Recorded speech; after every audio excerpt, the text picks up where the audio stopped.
Nay, andito na po ako. Oo anak, amoy pawis ka na naman. Napasarap po ng laro. Teka, saan galing yung 100 mo? Binigay po sa akin ng lalaking galing dyan sa kapitbahay natin. Kabit po ni Aling Milagros. Huwag ko daw pong ipagsabi. Kaya binigyan ako ng 100. Naku anak, masama yan. Asya, maligo ka muna tapos bili mo ako ng suka. Mag-aadobo ako. Sige po, Nay. A few moments later. Nay, ito na po ang suka. Silver Swan Vinegar. Ang paborito kong suka.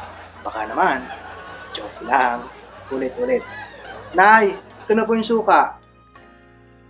Oh, bakit may 200 ka pa? Saan galing yan? Kasi nakasalubong ko po yung kabit ni Aling Milagros dyan sa may tindahan. Alam ko na po kung saan siya nakatira.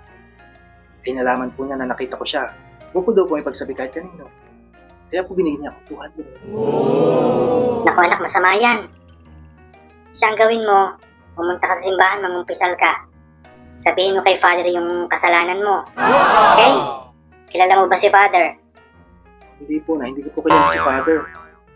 Basta pumunta ka ng simbahan, mupo ka dun sa kumpisalan dun. Andun yun ng ganitong oras. Okay po na, ipasensya na po. 1 hour later. Nay, galing na po akong simbahan. Oh, teka. Saan galing yung 1,000 pesos mo?